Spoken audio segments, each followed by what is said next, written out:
இப்போ மண் வளத்தை இன்னும் மேம்படுத்துறதுக்காக பல தானியங்கள் இதில் வந்து விதைச்சிருக்கிறோம்.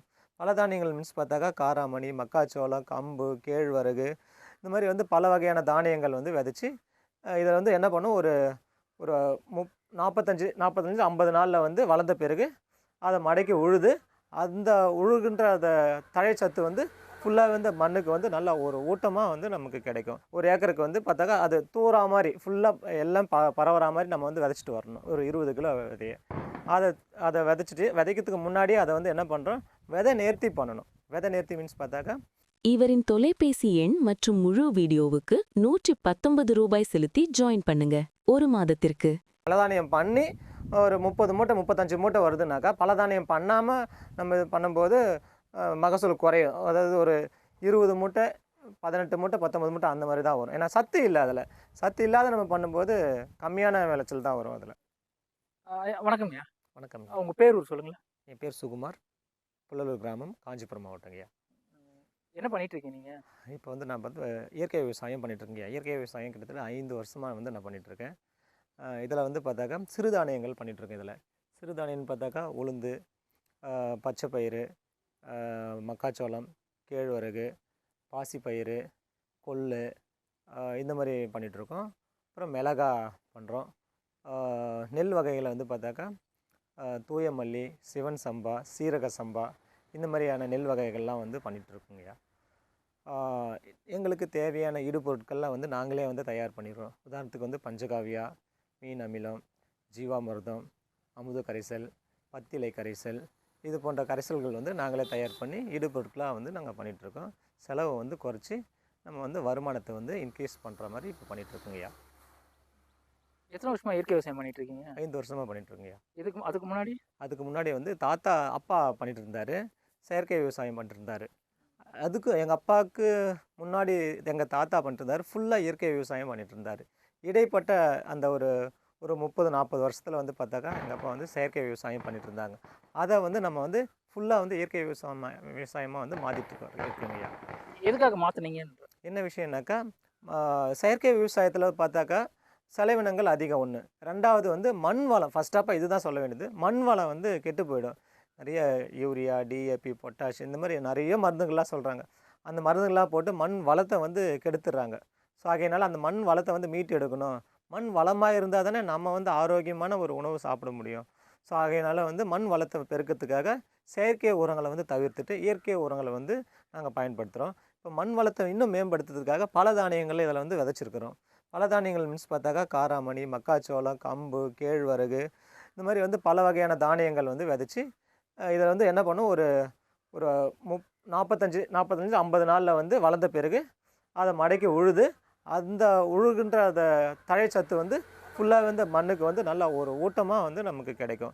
அப்போது மண்ணுக்கு ஊட்டம் கிடைச்சிட்டாவே நமக்கு தேவையான சத்துக்கள் வந்து என்ன தானியங்கள் நம்ம மண்ணில் கொடுத்தாலும் அதை நமக்கு வந்து நல்ல ஒரு சத்துள்ள ஒரு நமக்கு வந்து ஒரு தானியங்களாக நம்ம திருப்பி நமக்கு கொடுக்கும். ஆகையினால மண்ணை வந்து வளப்படுத்திட்டுருக்கேன் இப்போது.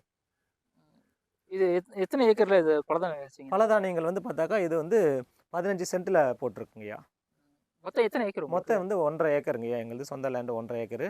அது இல்லாமல் குத்தகை லேண்டு வந்து ஒரு 2 ஏக்கரா பண்ணிட்டுருக்குங்கய்யா. ஏன் இந்த 15 ஏக்கர் மட்டும் தான் நீங்கள் பலதானியம் வச்சிங்களா? மற்ற இதில் ஏற்கனவே விதைச்சிட்டிங்கய்யா. விதைச்சிட்டு அதை வந்து இப்போ ஹார்வெஸ்ட்டும் பண்ணிட்டேன். இப்போ இதை வந்து பண்ணாமல் இருந்தது இந்த 15 சென்ட்டு. ஆகையினால இதை விதைச்சிருக்கேங்கய்யா. சரி. இப்போ பலதானியம் இப்போ ஒரு ஏக்கர் விதைக்கும் போது அதுக்கு எவ்வளோ என்னென்ன தேவைப்படும் சொல்ல முடியுமா? சொல்கிறேங்கய்யா. இப்போ ஒரு ஏக்கருக்கு வந்து பலதானியங்கள் விதைக்கிறோன்னாக்கா குறைஞ்சது வந்து நமக்கு வந்து ஒரு 20 கிலோ தேவைப்படுதுங்கய்யா. பலதானியங்கள் எல்லாமே கலந்தா மாதிரி. அதாவது காராமணி, மக்காச்சோளம், கம்பு, கேழ்வரகு இது போல் என்னென்னலாம் இருக்குதோ பல தானியங்கள்லாம் இருக்கு இல்லையா, அது எல்லாமே வந்து மொத்தமாக ஒன்றா கலந்து கோதுமை உட்பட எல்லாமே அதில் கலந்து இது வேர்க்கடலை இது போல் எல்லாமே கலந்து இது சாமை, வரகு இதெல்லாம் கூட கலந்து நம்ம விதைச்சிட்றோம். விதைச்சிட்டு அதை நம்ம வந்து ஒரு ஏக்கருக்கு வந்து பார்த்தாக்கா அது தூறா மாதிரி ஃபுல்லாக எல்லாம் பரவுற மாதிரி நம்ம வந்து விதைச்சிட்டு வரணும். ஒரு 20 கிலோ விதைய அதை விதைச்சிட்டு விதைக்கிறதுக்கு முன்னாடியே அதை வந்து என்ன பண்ணுறோம், விதை நேர்த்தி பண்ணணும். விதை நேர்த்தி மீன்ஸ் பார்த்தாக்கா அந்த மாட்டு சாணமும் கோமியமும் கொஞ்சம் தண்ணியில் நனைச்சி ஒரு ஒரு ஒரு ஒரு ஒரு துணியில் வந்து சாணத்தை வந்து வச்சுக்கிட்டு அடியில் வந்து ஒரு ஒரு 10 லிட்டர் தண்ணி வச்சுட்டு அதில் வந்து ஒரு 1 லிட்டரு வந்து கோமியம் அதில் ஊற்றி அதுக்கப்புறம் சாணியை வந்து அந்த துணியில் காட்டன் துணியில் கட்டி அதை வந்து அதில் வந்து ஊற வைக்கணும். ஒரு நைட்டு ஃபுல்லாக ஊறணும். அதுக்கப்புறமா அதை என்ன பண்ணணும், எடுத்து அந்த தண்ணியை மொத்தமே எடுத்து நம்ம பல தானியத்தில் விதைக்கும் போதோ அல்லது வேறு எந்த தானியம் நம்ம போட்டாலும் அதை வந்து சீடை வந்து அதை வந்து அதில் இருக்கக்கூடிய கிருமிகள் வந்து எடுக்கிறதுக்காக அந்த தண்ணியால் வந்து தொளிச்சிட்டு மொத்தம் ஒன்றா கலந்துட்டு அது புட்டு பதத்தில் அதுக்கப்புறமா நம்ம விதைக்கும் போது ஜெர்மினேஷன் வந்து அதிகமாக இருக்கும். சீக்கிரமாக முளைப்பு திறன் இருக்கும். எந்த நோயும் தாக்காது. வேர்ப்புழுக்கள்லாம் வராது. ஸோ அதனால் வந்து இது போன்ற ஒரு முறையை வந்து நாங்கள் கையாண்டுட்டு வரோங்கய்யா. பலதானியம் விதைக்காம பயிர் வச்சா என்ன ஆகும்? வச்சதுனால என்ன நன்மை கிடைக்கும்? பலதானியம் வந்து விதைச்சிட்டு அதுக்கப்புறம் நம்ம வந்து மடக்கி உழுது பயிர் வைக்கும்போது பார்த்தாக்கா அதுக்கு தேவையான நுண்ணூட்டச்சத்தும் பேரூட்டச்சத்தும் வந்து நமக்கு கிடைக்குது. தழைச்சத்து, மணிச்சத்து, சாம்பல் சத்து இது எல்லாமே வந்து அந்த பலதானியத்தில் வந்து கிடைச்சதுனால நமக்கு அமோகமான ஒரு விளைச்சல் வந்து நமக்கு கிடைக்குங்கய்யா. அதை தவிர்த்து நம்ம பண்ணும்போது நமக்கு வந்து அந்த அளவுக்கு ஹீல்டை வந்து எதிர்பார்க்க முடியாதுங்கய்யா. அதனால தான் பலதானியம் விதைக்கிறதுக்கான பலதானியம் வச்சா நல்ல ஹீல்டு கிடைக்கும். சரி, இப்போ சாதாரண பலதானியம் விதைக்காம இப்போ இந்த இடத்துல நீங்கள் இது போடுறீங்க, இப்போ கேழ்வரகு பண்ணுறீங்கன்னு வச்சுங்களேன். 1 ஏக்கரில் வந்து கேழ்வரகு பண்ணுறீங்க, பலதானியம் விதைக்கல அப்படியே விதைச்சிங்க, அப்போ எவ்வளோ மகசூல் வரும்? பலதானியம் விதைச்சு அது பண்ணும்போது 1 ஏக்கர் சப்போஸ் நீங்கள் பலதானியம் விதைக்கலை அப்படின்ற பட்சத்தில் அதுக்கு மாற்றாக வந்து என்ன பண்ணலான்னாக்கா ஜீவாமிர்தம் கொடுத்துட்டு வரலாம். தொடர்ந்து வந்து 10 நாளைக்கு ஒரு தடவை வந்து ஜீவாமிர்தம் கொடுக்கலாம். ஜீவாமிர்தம் உங்களுக்கு தெரியும் இல்லைங்களா, ஜீவாமிர்தம் எப்படி தயார் பண்ணுறதுன்னு சொல்லிட்டு அது மாட்டு சாணம், கோமியம், பயிர் வகை மாவு, நாட்டு சக்கரை, அந்த நிலத்துடைய மண் இது எல்லாமே சேர்த்து ஒரு ட்ரம்மில் 200 லிட்டர் ட்ரம்மில் போட்டு நல்லா கிளக்கி வச்சு ஒரு வாரம் கழித்து நம்ம அதை வந்து தண்ணி போகிற வழியில் அப்படியே நம்ம வந்து தண்ணி விடும்போது அந்த சத்துக்கள் வந்து நிறைவு செஞ்சிருது. நம்ம ஜீவாமிர்தமும் அமுத கரைசலும் கொடுக்கும்போது தொடர்ந்து 10 நாளைக்கு ஒரு தடவை கொடுத்துக்கிட்டே இருக்கணும். அப்படி கொடுக்கும்போது நல்ல நமக்கு வந்து ஹீல்டு கிடைச்சிருதுங்கய்யா. சரி, அது கேட்கல. நான் கேட்குறதுனா பலதானியம் விதைக்காம அறுவடை பண்ணும்போது எவ்வளோ மகசூல் வரும்? விதைச்சி பண்ணால் அப்போ எவ்வளோ மகசூல் வரும்னு கேட்குறேன். சொல்கிறேங்க. பலதானியம் விதைக்காமல் பண்ணும்போது பார்த்தாக்கா இப்போ உதாரணத்துக்கு வந்து கேழ்வரகு அல்லது நெல் நம்ம பண்ணுறோன்னு வச்சிங்களேன். இப்போ நெல் பண்ணுறோம். நெல் வந்து 1 ஏக்கருக்கு வந்து பலதானியம் பண்ணி ஒரு 30 மூட்டை 35 மூட்டை வருதுனாக்கா பலதானியம் பண்ணாமல் நம்ம இது பண்ணும்போது மகசூல் குறையும். அதாவது ஒரு 20 மூட்டை 18 மூட்டை 19 மூட்டை அந்த மாதிரி தான் வரும். ஏன்னா சத்து இல்லை. அதில் சத்து இல்லாத நம்ம பண்ணும்போது கம்மியான விளைச்சல் தான் வரும் அதில். சரி, இப்போ பலதானியம் விதைச்சா எத்தனை நாள்லேருந்து அதை நம்ம மடக்கி விடணும்? பலதானியம் வந்து இப்போ வந்து இது பலதானியம் விதைச்சோம் ஒரு 7 நாள் ஆகுது. இது பலதானியம் விதைச்சி 7 நாள் கழித்து கிட்டத்தட்ட ஒரு 10 நாளைக்குள்ளே நம்ம வந்து தண்ணி விட்டுடணும். ஃபஸ்ட்டாக தண்ணி விட்டுட்டு அதுக்கப்புறம் வந்து 55லேருந்து 60 நாளில் நம்ம வந்து இதை மடக்கி ஓட்டலாங்கய்யா. நல்ல தழையை வந்து நமக்கு உருவாகிடும். பலதானியம் வச்சோன்னா அப்போவே தண்ணி விட்டுடணுமா? ஆமாம், ஒரு தண்ணி கொடுக்கணும். அப்போ ஈரப்பாதை இருந்தது, அதாவது ஈரப்பாதை இல்லாத பட்சத்தில் நம்ம தண்ணி விடலாம். ஈரப்பாதை இருந்ததுனாக்கா தண்ணி விட வேண்டிய அவசியம் இல்லைங்க. அதே முளைச்சிருமா? அதுவாக முளைச்சி வந்துடும். இருந்தாலும் உயிர் தண்ணின்னு சொல்லிட்டு ஒன்று சொல்லுவாங்க இல்லையா, அதை நம்ம கொடுத்துடணும். ஃபர்ஸ்ட் அப்போ பேசிக்காக அந்த தண்ணி கொடுத்துடணும். இந்த கிளைமேட்டுக்கு ஏற்ற மாதிரி நம்ம வெயில் சீசன்னாக்கா தொடர்ந்து வந்து ஒரு 10 நாளைக்கு ஒரு தடவை நம்ம தண்ணி கொடுத்துடலாம். மழை சீசன்னாக்கா நம்ம ஈரப்பாதை இருந்தாவே போதும். நம்ம மண்ணினுடைய தன்மையை பொறுத்து பார்க்கலாம். இந்த மாதிரி அடி ஈரம் இருக்கா இல்லையான்னு சொல்லிட்டு அது எப்படி கண்டுபிடிக்கணுனாக்கா இந்த அப்படி பிடிச்சாக்கா அப்படியே மண் ஒட்டணும். அப்போ ஈரப்பாதை இருக்குது அப்படின்னு சொல்லிட்டு. ஈரப்பாதை இல்லைனாக்கா அப்படியே உதிரியாக கொட்டும். ஸோ அதனால் அதை வச்சே நம்ம வந்து தண்ணி விடுறதா வேணாமன்னு வந்து ப்ராக்டிக்கலாக நம்ம தண்ணி விடலாங்கய்யா. சரி, இப்போ பலதானியம் கொடுத்துட்டு பயிர் பண்ண ஆரம்பிச்சிட்டிங்க. பலதானியம் பண்ணிட்டு பாருங்க, அந்த பயிருக்கு உரங்கள் எதனா கொடுப்பீங்களா, இல்லை அதுவே வேண்டாமா? அதே போதும். பலதானியத்துக்குங்களா இல்லை அடுத்து மேற்கொண்டு செய்யக்கூடிய பயிருக்கா? மேற்கொண்டு இப்போ பலதானியம் வச்சுட்டு இப்போ நீங்கள் மடிக்கு விழுத்துட்டு நீங்கள் இப்போ கேழ்வரகு பண்ணிட்டீங்க.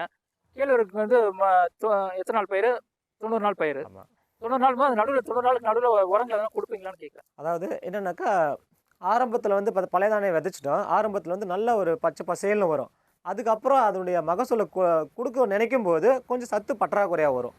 ஸோ அந்த நேரத்தில் நமக்கு வந்து ஒரு 25வது நாளில் அப்போது சத்து பற்றாக்குறையாக வரும்போது நம்ம ஜீவாமிர்தம், அமுத கரைசல், மீன் அமிலம் இது போன்ற ஒரு விஷயங்களை வந்து நம்ம தெளிக்கிறது ரொம்ப ஒரு கட்டாயங்கய்யா. நல்ல ஹீல்டு கொடுக்கும். அதுக்காக அப்போ பலதானியம் விதைச்சாலும் வந்து உரங்கள் நம்ம கொடுத்து தான் கொஞ்சம் கொடுக்கணுங்கய்யா. கொஞ்சம் கொடுத்தா போதுமா? இல்லை இல்லை, ஆரம்ப ஸ்டேஜில் கொஞ்சம் கொடுத்தா போதும். அதுக்கப்புறமா வந்து பார்த்தாக்கா அடுத்த ஒரு இது வேறு பயிர் பண்ணும்போது இதே போல் கொடுத்துட்டு வரணுங்கய்யா. நல்ல மகசூல் வேணும்னாக்கா நம்ம எவ்வளோ மண்ணை வந்து வளப்படுத்தி அதுக்கு சத்து கொடுக்க நமக்கு இரட்டிப்பாக கொடுக்கும் நமக்கு பயிர். பலதானியம் வந்து ஒரு பார்ட்டு மண்ணை வளப்படுத்துறதுக்காக ஒரு பார்ட்டு. ஒரு முக்கியமான ஆமாம் விஷயம். ஆமாம். அதுக்கு அப்புறமா வந்து நம்ம நெல் பயிரோ அல்லது வந்து சிறுதானியங்களோ பண்ணும்போது அதுக்கு உண்டான சத்துக்கள் வந்து அது ஹீல்டுக்கு கொடுக்க தயாராக இருக்கும்போது அப்போ நம்ம பற்றாக்குறையாக இருக்கக்கூடாது. அதனால் அந்த நேரத்தில் நம்ம கொடுக்கணும், கொடுத்துதான் ஆகணும். கொடுத்தாகணும். அதிகமாக இப்போ கொடுத்தாலும் கம்மியாக கொடுத்தா உதாரணத்துக்கு வந்து ஒரு ஒரு பெண்ணு கர்ப்பிணி பெண்ணாக இருக்கிறாங்க. இப்போ ஆரம்பத்தில் நல்லா ஒரு ஊட்டமாக இருக்காங்க. இப்போ குழந்தை பிறக்கிற ஸ்டேஜுக்கு வந்து பார்த்தாக்கா ஒரு 6 மாதத்துக்கு மேலே வந்து ஒரு சத்து பற்றாக்குறையாக வரும். ஸோ அந்த ஸ்டேஜில் வந்து நம்ம இல்லை ஆரம்பத்தில் நல்லா கொடுத்துட்டோம், அதனால் வந்து அந்த பெண்ணுக்கு வந்து சத்தான ஆகாரம் கொடுக்கக்கூடாதுன்றதுக்காக நம்ம விட்டுற முடியாது. ஏன்னா ஆரோக்கியமான குழந்தை பெற்று எடுக்கணும்னா அவங்க, அதே போல் நம்ம ஆரோக்கியமான ஒரு மகசூல் எடுக்கணும் அப்படின்னாக்கா நம்மளும் வந்து கொஞ்சம் சத்து வந்து கொடுக்கணும் நெல் பயிருக்கு. சரிங்க. இப்போ பலதானியம் வந்து ரொம்ப முக்கியமான ஒரு விஷயம். முக்கியம் ஆமாங்க. இப்போ கெமிக்கல் போட்ட மண்ணை பலதானியமாக விதைச்சா அது இயற்கை நிலமா மாறுமா? அதாவது இயற்கை நிலமான்றதுக்கு பார்த்தாக்கா குறைஞ்சது வந்து ஒரு 2 வருஷம் குறைஞ்சது ஆகணுங்கய்யா. பலதானியம் செயற்கை விவசாயத்துலேருந்து இயற்கை விவசாயம் மாறணுன்னாக்கா ஆரம்பத்தில் பலதானியம் விதைச்சிட்டு அதுக்கப்புறமா திரும்பவும் நம்ம தொடர்ந்து இயற்கை உரங்களை கொடுத்துட்டே இருக்கணும். அந்த மண்ணுடைய வளம் பார்த்தா அப்படியே பொலப்பொலப்பாக இருக்கணும். அப்போ தான் வந்து இயற்கையான ஒரு சூழல் இருக்குது அந்த மண்ணில் அப்படின்னு சொல்லிட்டு நம்ம கண்டுபிடிக்கலாம்.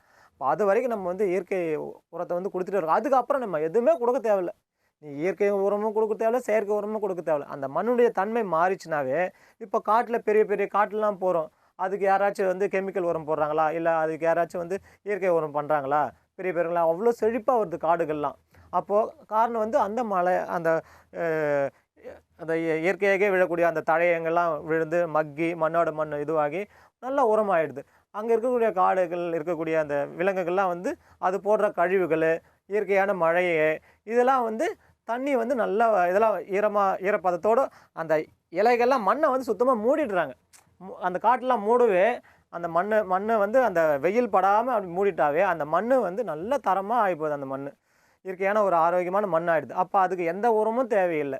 அதே போல் தான் நம்ம மண்ணை வந்து அதிகப்படியான வெயில் இல்லாமல் மண்ணை வந்து நம்ம வந்து மண்ணுக்கு தேவையான என்னென்னா நல்ல குளிர்ச்சி, அதுக்கப்புறம் வந்து சூரிய ஒளி, மிதமான சூரிய ஒளி, காற்றோட்டமான வசதி, இது மட்டும் இருந்தால் போதும். நல்ல அருமையான ஒரு மண் வளமாக வந்து இது மாறும்.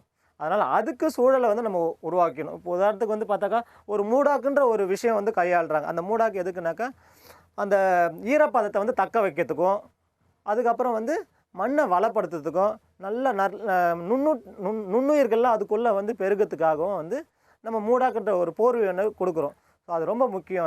அதே போல் தான் நம்ம வந்து நிலத்தையும் வந்து பார்த்தாக்கா ஒரு மூடாக்கு நிலையில் கொண்டு வந்துடணும். விதைத்தலும் அறுவடை பண்ணுறதுல தான் இருக்கணும். நம்ம எந்த விதையை போட்டுட்டு நம்ம வந்து போயிட்டு அதை வந்து கண்காணிக்கிறது எதுவுமே இருக்கக்கூடாது. நம்ம விதைச்சுமா அதோட அறுவடை பண்ணுறோம், ஆனால் வந்து பார்வையிடணும். அது போல் ஒரு நிலைமை இருக்கணும். அப்போ அந்த மாதிரி நிலைமை வரும்போது இயற்கை விவசாயிகள் வந்து எப்பவுமே தோற்க மாட்டாங்க. நிறைய செலவினங்கள் வராது. அவங்க எப்பவுமே லாபகரமான ஒரு சூழல் வந்து உருவாகும். ஸோ அதுக்காக வந்து இயற்கை விவசாயத்தை வந்து கையில் எடுத்து அதை வந்து நம்ம முழுக்க நம்ம செஞ்சிட்ருக்கணும். நம்மளை பார்த்து மற்ற விவசாயிகளை வந்து கற்றுக்கணும். நம்ம வந்து ஒரு முன்னோடியாக இருக்கணும். ரொம்ப நன்றிங்க. நான் கேட்ட கேள்விக்கு நிறைய விஷயத்தில் பகிர்ந்தீங்க. ரொம்ப நன்றிங்க. மகிழ்ச்சி.